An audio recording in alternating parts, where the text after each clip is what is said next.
Fala, nação tricolor! Seja muito bem-vindo ao canal Soberano FC 24 horas.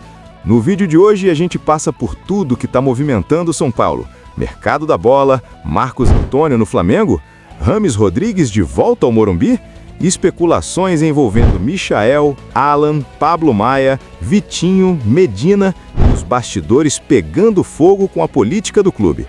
Tudo isso com informação, contexto e papo reto de torcedor para torcedor. Bora pro vídeo! E vamos falar agora com mais calma sobre a notícia que agitou a torcida. Rames Rodrigues de volta ao São Paulo? O nome do James voltou a circular com força nas últimas horas, principalmente nas redes sociais, levantando expectativa em parte da torcida. Mas quando a gente puxa a informação real dos bastidores, o cenário é bem mais frio do que parece.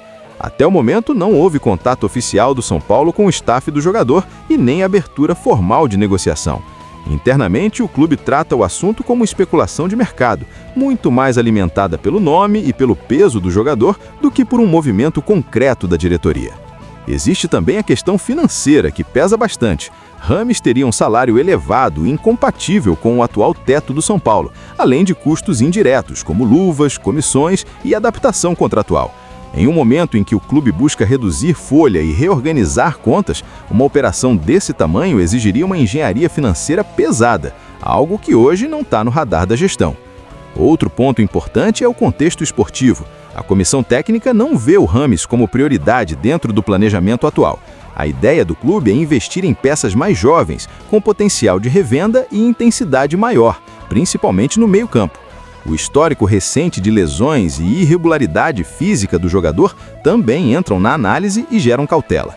Resumindo bem direto, não existe negociação em andamento, não há proposta nem conversa avançada. O cenário real hoje, a chance de retorno ao Morumbi é considerada baixa.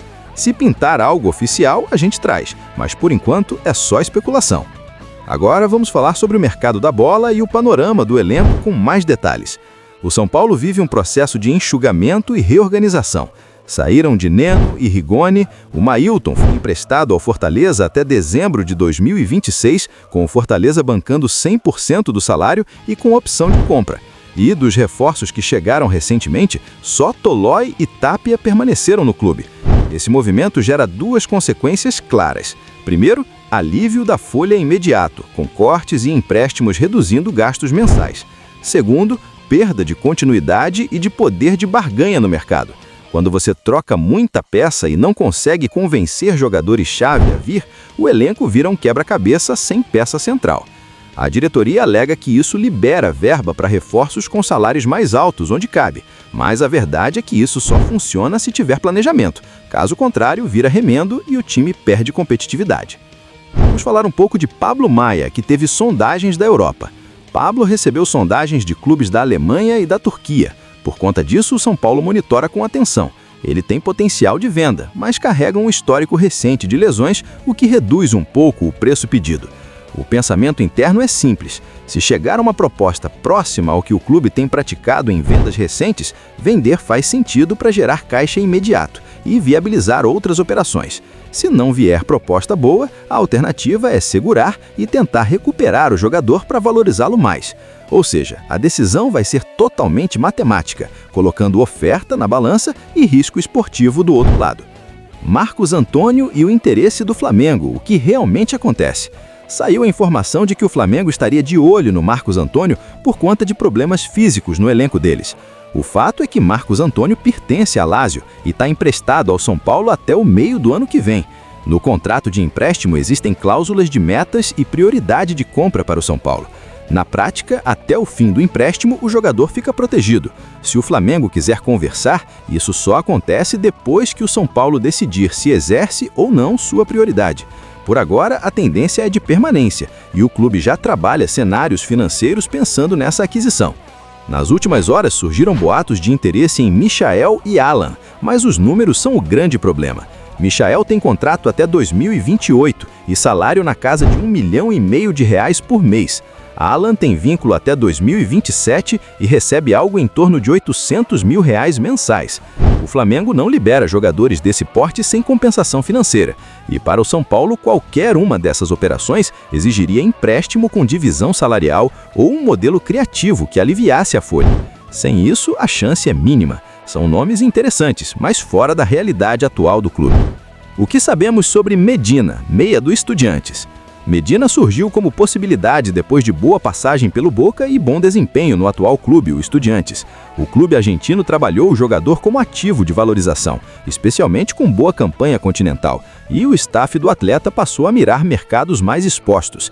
Em conversa direta, o São Paulo deixou de ser prioridade justamente pela falta de Libertadores e pelo cenário de instabilidade administrativa. Clubes com calendário internacional ganham vantagem automática nesse tipo de disputa. Hoje, a chance de Medina vestir a camisa do São Paulo em 2026 é considerada bastante reduzida. Savarino no Corinthians? Pois é, essa informação caiu como uma bomba e precisa ser muito bem debatida. Segundo informações que circularam nas últimas semanas, o nome do Savarino passou a ser ligado ao Corinthians, e isso incomoda muito o torcedor do São Paulo pelo contexto todo da história.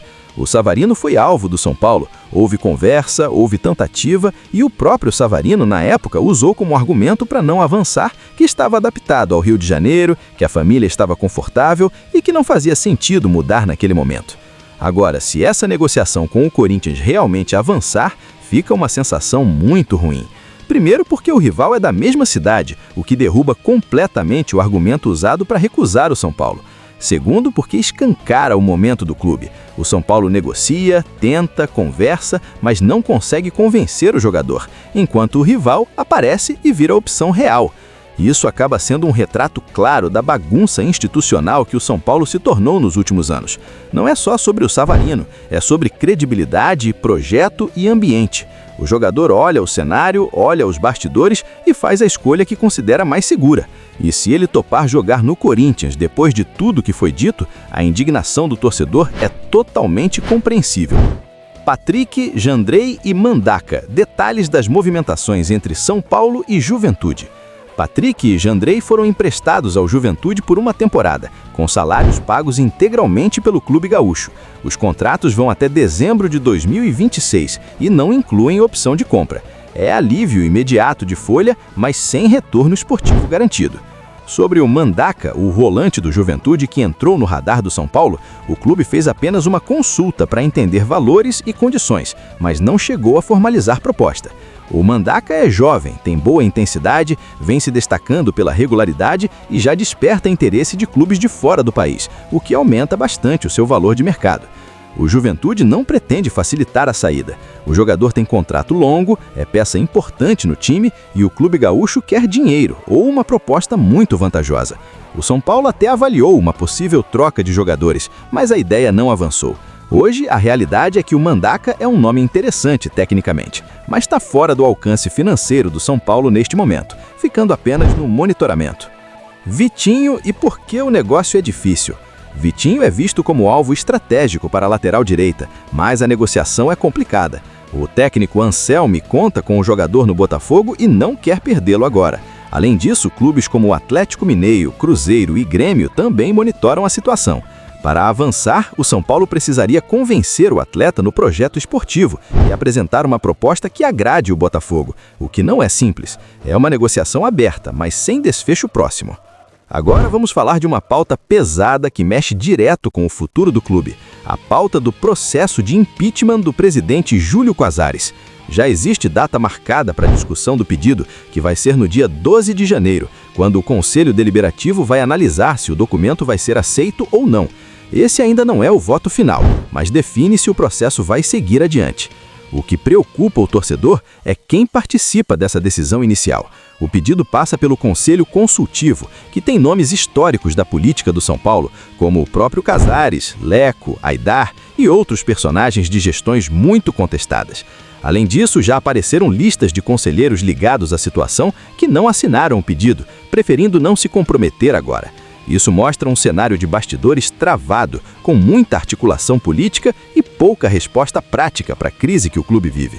O dia 12 vai ser decisivo para saber se existe força interna para alguma mudança real. Essas foram as principais notícias do São Paulo hoje. Agora é papo reto de arquibancada. Quem você seguraria a todo custo nesse elenco? Quem você venderia agora para abrir caixa e começar algo novo? Se o Savarino aceitar o Corinthians, para você isso é escolha pessoal ou prova de que o São Paulo virou um clube difícil de vender projeto? Se curtiu o vídeo, deixa o like para fortalecer o canal. Se ainda não é inscrito, se inscreve agora para não perder nada do Tricolor. Comenta a sua opinião aqui embaixo, porque aqui é a torcida que fala. Valeu, Nação Tricolor! Até o próximo vídeo. Fiquem com Deus e, como sempre, vamos São Paulo! Fui!